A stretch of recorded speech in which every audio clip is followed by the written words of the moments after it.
இப்போ நம்ம பார்க்க போகிறது டிஎன்பிஎஸ்சி பிப்ரவரி மாதத்துடைய கரண்ட் அஃபேர்ஸ் தான் வந்து பார்க்க போகிறோம். இதில் வந்து ஆல்ரெடி வந்து 3 பார்ட்ஸ் வந்து பார்த்துருப்போம். இது வந்து அதோடைய 4th பார்ட் தான் வந்து இன்றைக்கி நம்ம பார்க்க போகிறோம். இதில் ஃபஸ்ட்டு பார்க்க போகிறது வந்து டேஸ், நாட்கள், முக்கியமான டேஸ் என்னென்னு பார்க்கலாம். பிப்ரவரி 2 உலக சதுப்பு நில தினம். பிப்ரவரி 2ஆம் தேதி உலக சதுப்பு நில தினம் வந்து உலகம் முழுவதும் வந்து கொண்டாடிட்டு இருக்காங்க. இது வந்து எப்போ ஆரம்பித்தாங்க அப்படின்னு பார்த்தீங்கன்னா 1971ஆம் ஆண்டு பிப்ரவரி 2ஆம் தேதி ரம்சார் உச்சி மாநாடு சதுப்பு நில கொள்கையை வந்து எடுத்துகிட்டு வரும்போது இதை வந்து ஆரம்பிச்சது. வேர்ல்டு வெட்லெஸ் டே அப்படின்னு ஆங்கிலத்தில் சொல்லுவாங்க. இந்த ஆண்டிற்கான கரு வந்து என்னென்னா, தீம் வந்து என்னென்னா wetlands for disaster risk reduction. February 4 உலக புற்றுநோய் தினம்.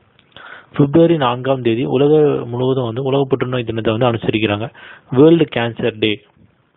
இந்த ஆண்டிற்கான கரு வந்து வி கேன் ஐ கேன். அடுத்து பிப்ரவரி 12 முதல் 18 தேசிய உற்பத்தி வாரம். மத்திய அரசு தொழில்துறை அங்கமான தேசிய உற்பத்தி கழகத்தின் சார்பில் நாடு முழுவதும் பிப்ரவரி 12 முதல் 18 வரை தேசிய உற்பத்தி வாரம் வந்து கொண்டாடப்படுகிறது. National productivity week. இந்த ஆண்டிற்கான இதோடைய கருப்பொருள் தீம் வந்து என்னன்னா, from waste to profit through reduce recycle and reuse. அடுத்து பிப்ரவரி 13 உலக ரேடியோ தினம். பிப்ரவரி 13 வந்து உலகம் ஃபுல்லாக வந்து ரேடியோ தினத்தை வந்து கொண்டாடிட்டு இருக்காங்க. இது வந்து வேர்ல்டு ரேடியோ டே. இந்த ஆண்டிற்கான கரு தீம் வந்து ரேடியோ இசியூ அப்படின்னு சொல்றாங்க. அடுத்து வந்து பிப்ரவரி 28. இந்த பிப்ரவரி 28ல் தேசிய அறிவியல் தினம் வந்து கொண்டாடுறாங்க. இது வந்து நாடு முழுவதும் வந்து இது வந்து கொண்டாடிட்டு இருக்காங்க. இந்த ஆண்டிற்கான கருப்பொருள் என்னன்னு பார்த்தீங்கன்னா, science and technology for special abled person. அடுத்து நம்ம பார்க்க போகிறது மிலிட்ரி, ஆர்மி, அதாவது இராணுவம் பற்றி தான் பார்க்க போகிறோம். இந்திய இராணுவ விமான கண்காட்சி. 11வது சர்வதேச விமான விண்வெளி மற்றும் இராணுவ பாதுகாப்பு கண்காட்சி வந்து இந்தியா 2017 பெங்களூருவில் உள்ள எலக்கா என்னும் இடத்தில் வந்து இந்திய விமானப்படை வந்து இது வந்து நடத்தியது. ஏரோ இந்தியா 2017 என்ற பெயரில் 2 லட்சம் வணிகர்கள் இதில் பங்கு பெற்றனர். அடுத்து நம்ம பார்க்க போகிறது கோப்ரா கோல்டு பயிற்சி. அமெரிக்கா மற்றும் தாய்லாந்து ஆகிய நாடுகள் இணைந்து நடத்தும் கூட்டு போர் பயிற்சி தான் இந்த கோப்ரா கோல்டு பயிற்சி. இது வந்து ஆங்கிலத்தில் Cobra Gold joint military exercise அப்படின்னு சொல்றாங்க.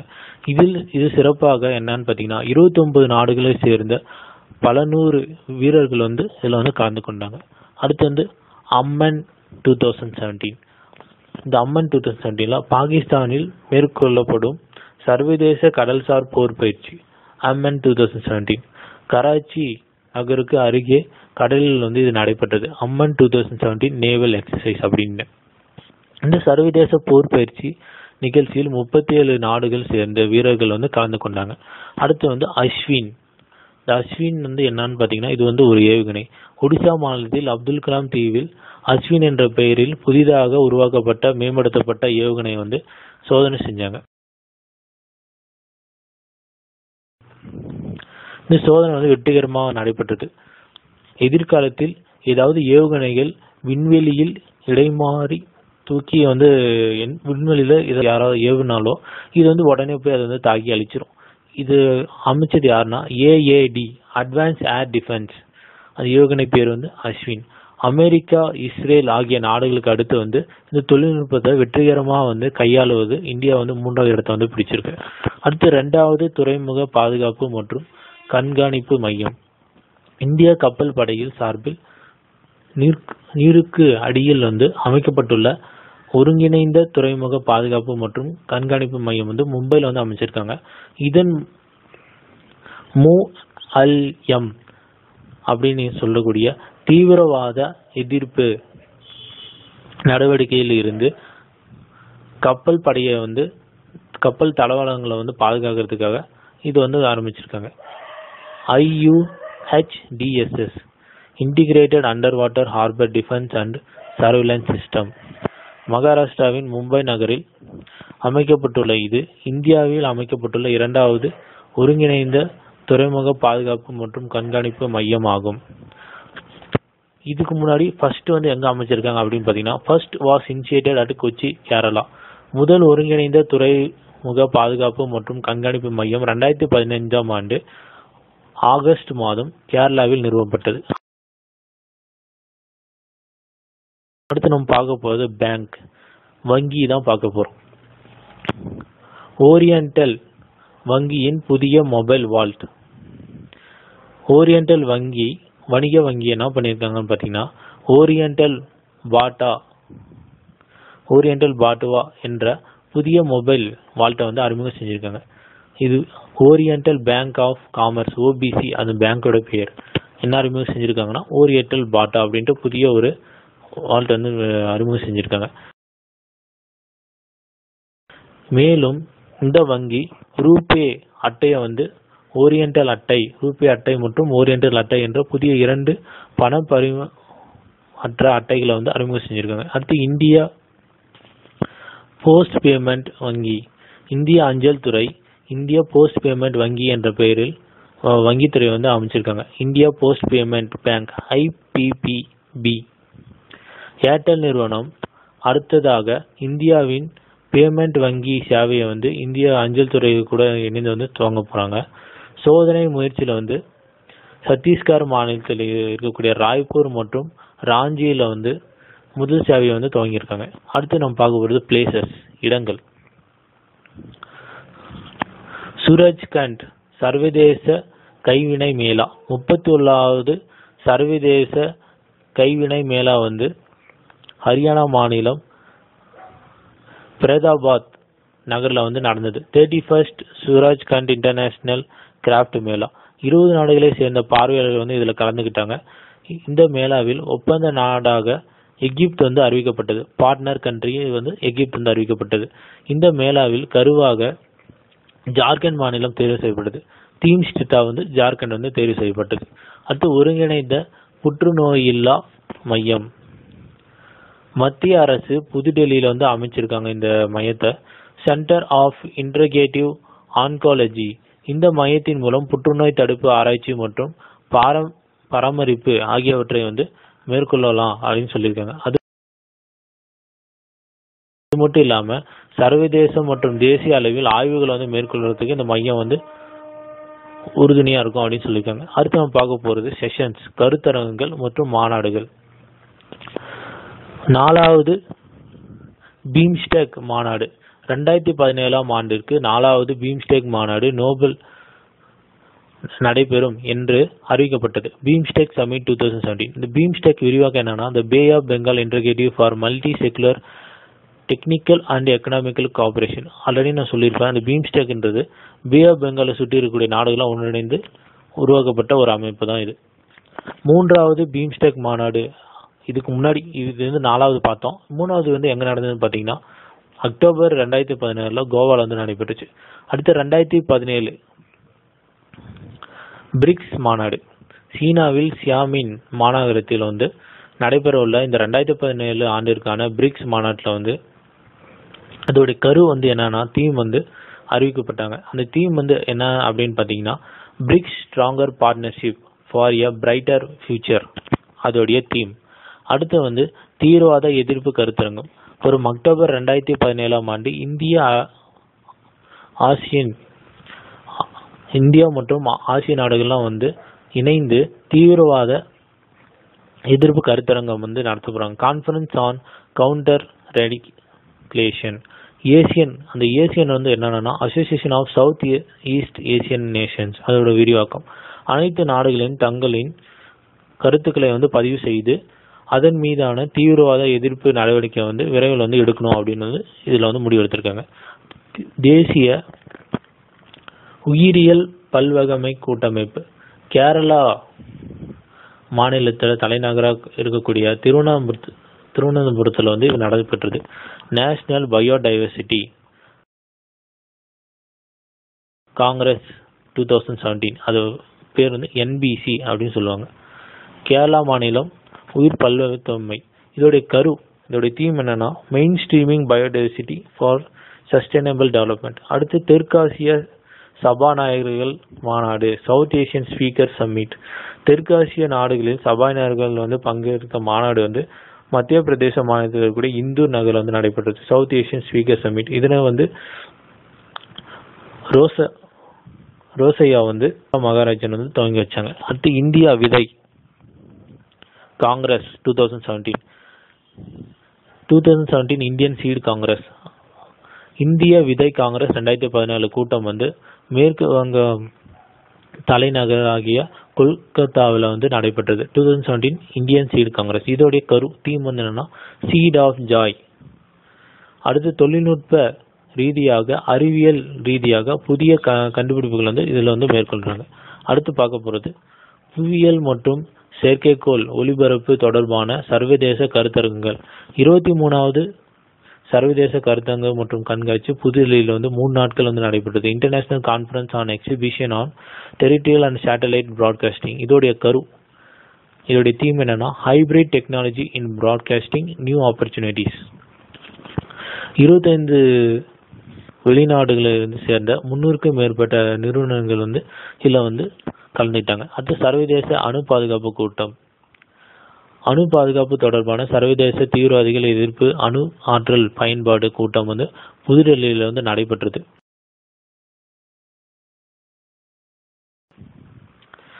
Meet on nuclear security.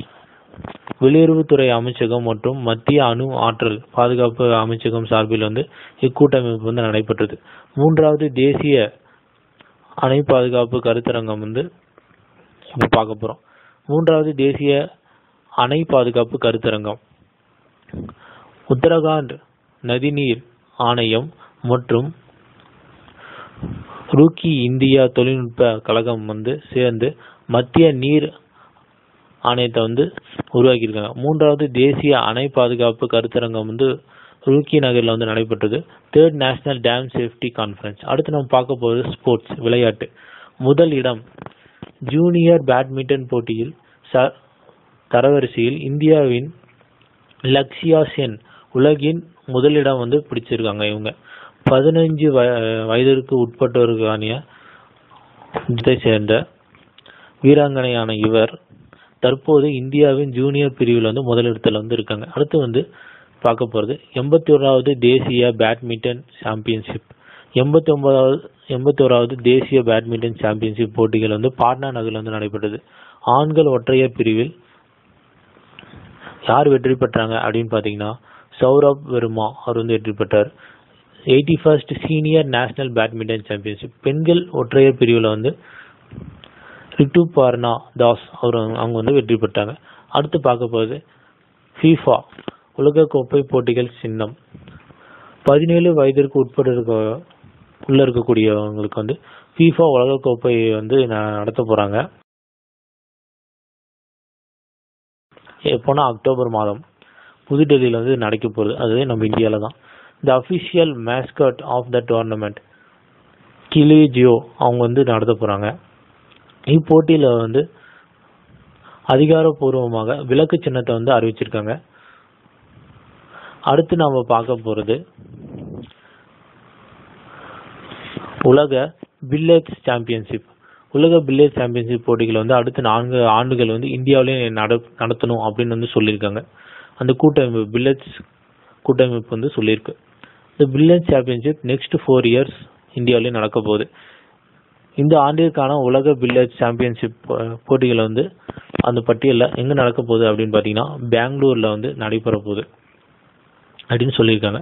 அடுத்து பார்க்க போகுது ஆசிய பாரா சாலை சைக்கிள் சாம்பியன்ஷிப். பெற்ற வந்த 6வது ஆசிய பாரா சாலை சைக்கிள் சாம்பியன்ஷிப் போட்டியில் வந்து தனிநபர் பிரிவில் வந்து 3 பதக்கங்களையும் வென்று சாதனை படைத்தது இந்தியா. தங்கம், வெள்ளி மற்றும் வெண்கலம் பதக்கங்களை வந்து 3 வந்து வென்றது. இந்தியா வான் ஆல் 3 மெடல்ஸ்.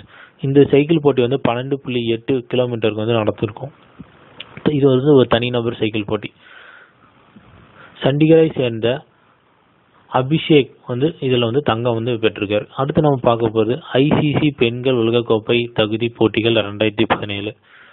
இலங்கையை சேர்ந்த இலங்கையின் கொழும்பு நகரில் நடைபெற்ற ஐசிசி உலகக்கோப்பை தகுதி சுற்று போட்டிகளில் வந்து இறுதி ஆட்டத்தில் வந்து இந்திய பெண்கள் அணி வந்து தென்னாப்பிரிக்க அணியை வந்து வீழ்த்தி வெற்றி பெற்றது. ICC woman world cup quarter final 2017.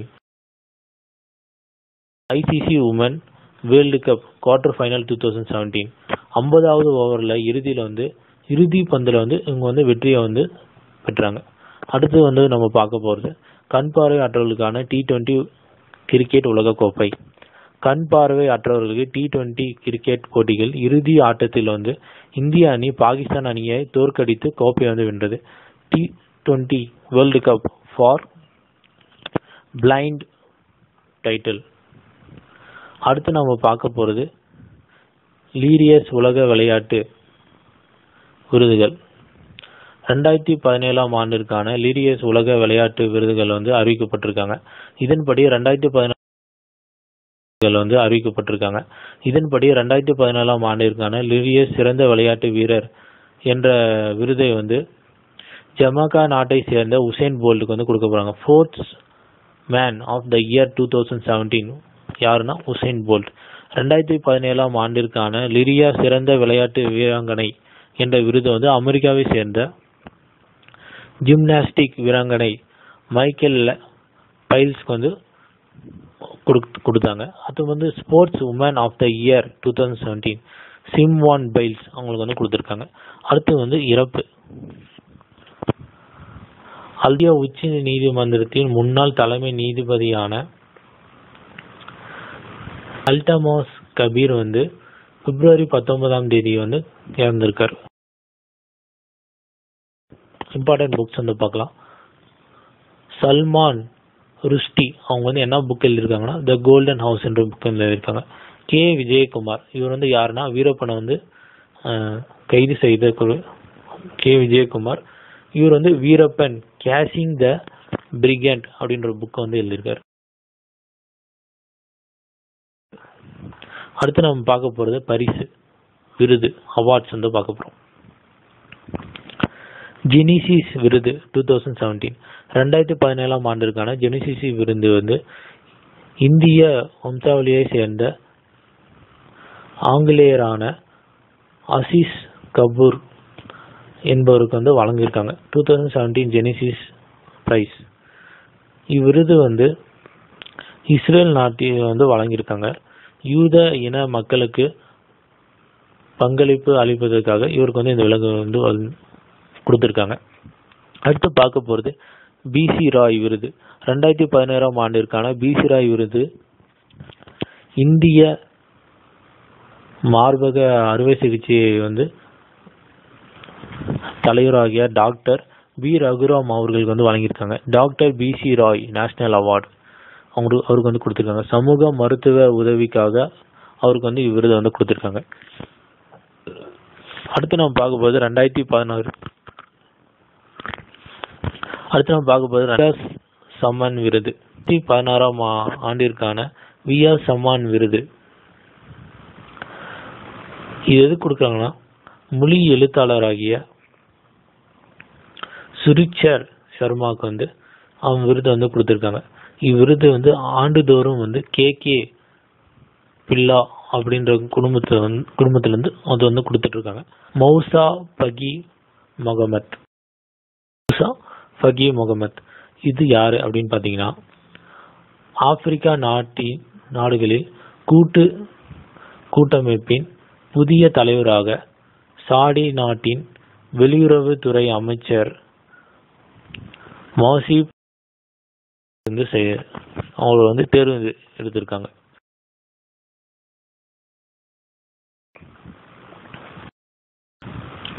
யாரை பத்தி அப்படின்னு பாத்தீங்கன்னா பர்கவா வாஸ், ஹேம்நாத் பர்கவா வாஸ். இந்த ஹேம்நாத் பர்கவா எல்ஐசி எனப்படும் இந்திய ஆயுள் காப்பீட்டு கழகத்தின் புதிய முதன்மை நிறுவனராக இவர் வந்து தேர்வு செய்யப்பட்டிருக்காங்க. என்னன்னா managing director of life insurance corporation LIC of India. அடுத்து செபி அமைப்பின் புதிய தலைவர். இந்திய பங்குச்சந்தையை கட்டுப்படுத்தும் அமைப்பான இந்த செபி அமைப்பின் புதிய தலைவராக மூத்த ஐஏஎஸ் அதிகாரி ஐஎச் தியாகி வந்து நியமனம் வந்து செஞ்சுருக்காங்க. எப்போனா March 1 securities and exchange board of இந்தியாவில். அடுத்து நம்ம பார்க்க போகிறது திட்டங்கள். என்னென்ன திட்டங்கள் பிப்ரவரியில் போட்டாங்க அப்படின்னு பார்க்க போகிறோம். ஏற்றுமதிக்கான வணிக கட்டமைப்பு திட்டம். மத்திய அரசு புதிய ஏற்றுமதிக்கான வணிக கட்டமைப்பு திட்டம் என்ற திட்டத்தை வந்து அறிமுகம் செஞ்சுருக்காங்க. அது வந்து எதுனா TIES, trade infrastructure for export scheme அப்படின்னு சொல்லிட்டு. இதன்படி ஏற்றுமதிக்கு தேவையான கட்டமைப்புகளை வந்து உருவாக்கி இதன் முக்கிய இலக்காக இருக்கு. அடுத்து நம்ம பார்க்க போகிறது ஜி-சிதா திட்டம்.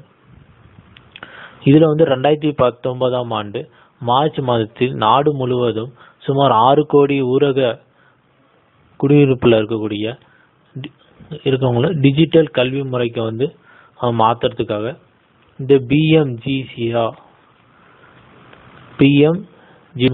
யாருன்னா பிரதமரோட தலைமையில் வந்து மத்திய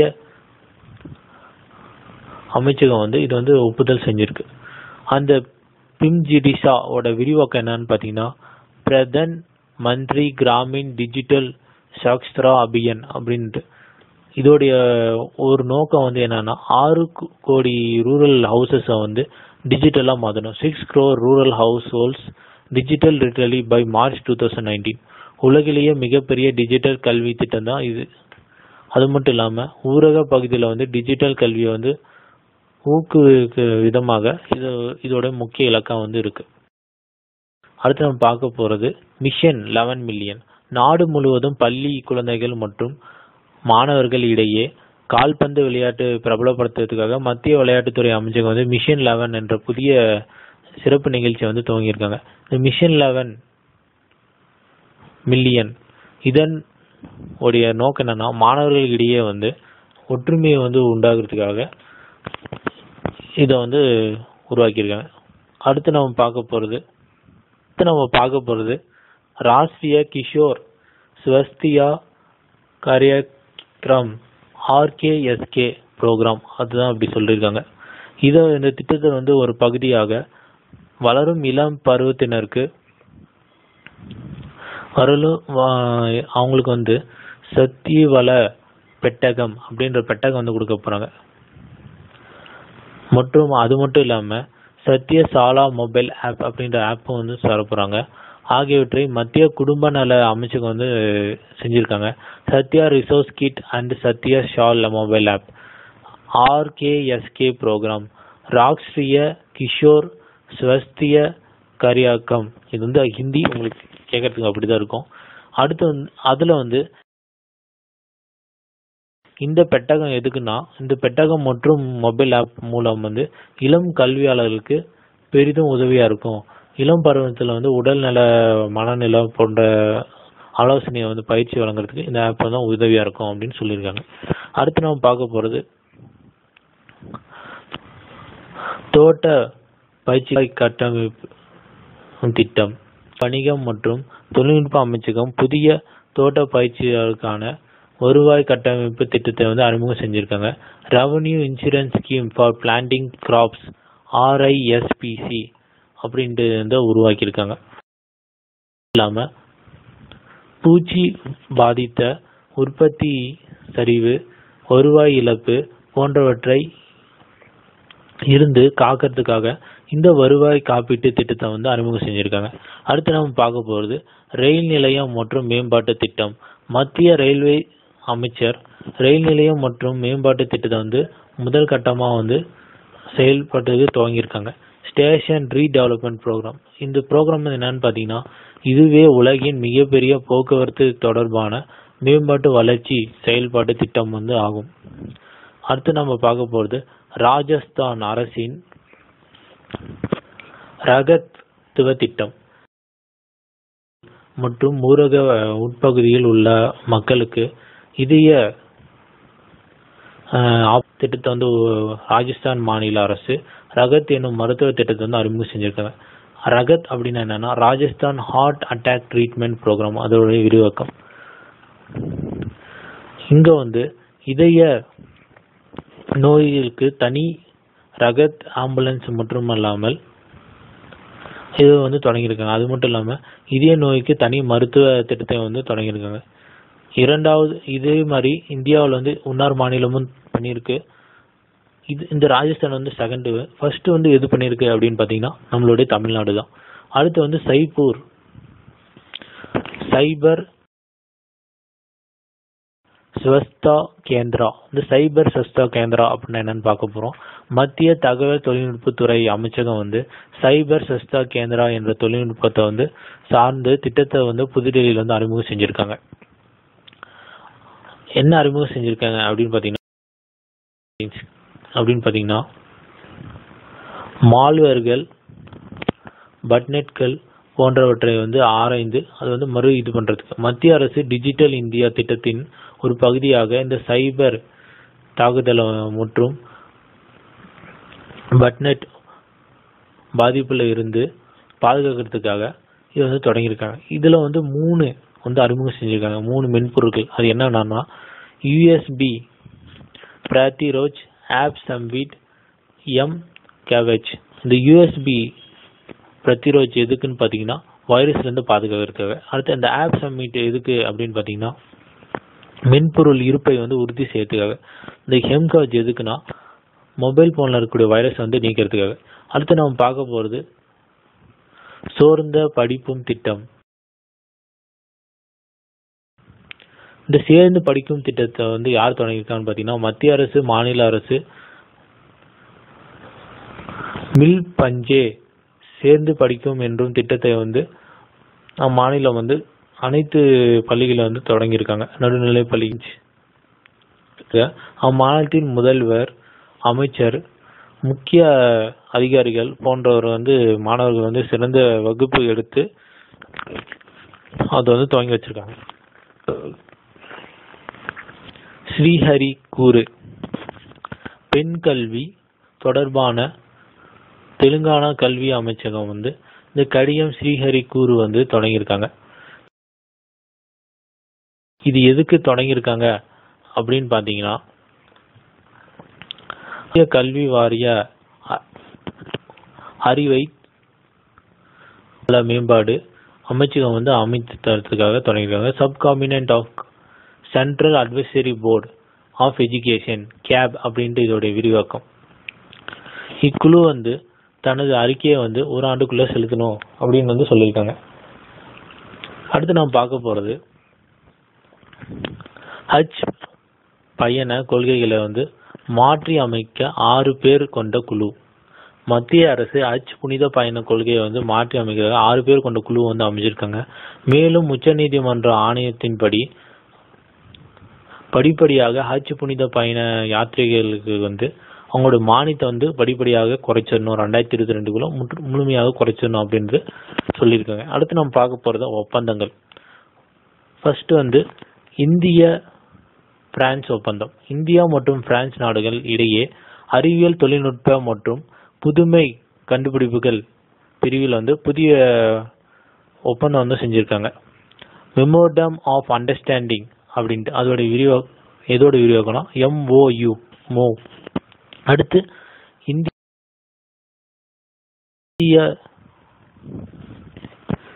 செங்கல் ஒப்பந்தம். இந்தியா மற்றும் செங்கல் நாடுகள் வந்து சேர்ந்து மருத்துவம் மற்றும் உடல்நலம் ஆகிய துறைகள் வந்து முக்கிய புரிந்துணர்வு ஒப்பந்தத்தை வந்து கையெழுத்திட்டு இருக்காங்க.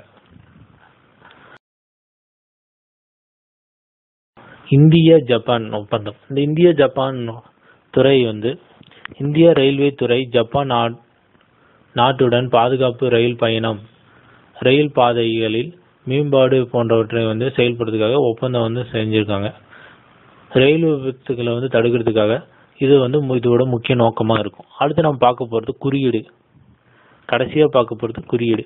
2017 உலக பொருளாதார சுகாதார குறியீடு. உலக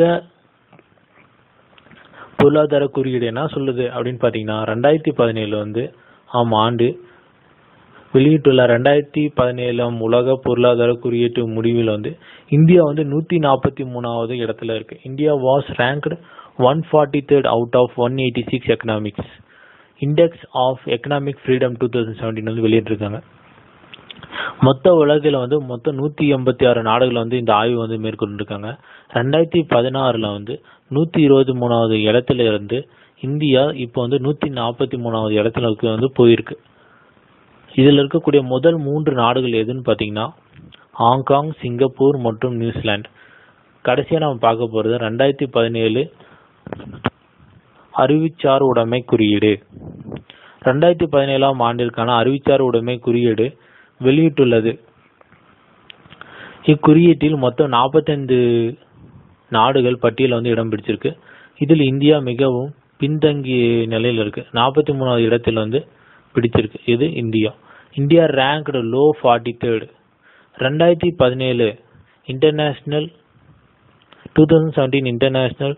இன்டெலெக்சுவல் ப்ராப்பர்ட்டி இண்டெக்ஸ் IIPI அப்படின்னு சொல்லுவாங்க. அதோட வீடியோக்கு வந்து அது 44வது இடத்தில் பாகிஸ்தானும் 45வது இடத்தில் வெனிசுலாவும் வந்து உள்ளது. இதோட பிப்ரவரி மாதத்தோடைய எல்லா கரண்ட் அஃபேர்ஸும் முடிஞ்சிச்சு. பிப்ரவரி மாதத்தோட ஃபுல்லாக இதில் இருக்கக்கூடிய இம்பார்ட்டன்ட் டேஸ் மட்டும் கடைசியாக வந்து நான் சார்ட் வந்து கொடுக்குறேன். அடுத்த வீடியோவில் பார்க்கலாம். தேங்க்யூ ஃபார் வாட்சிங் this video. For more videos please subscribe below. இந்த வீடியோ பிடிச்சிருந்தா லைக், கமெண்ட் மற்றும் சப்ஸ்கிரைப் பண்ணுங்கள், ஷேர் பண்ணுங்கள். தேங்க்யூ ஃபார் வாட்சிங் திஸ் வீடியோ. நன்றி, வணக்கம்.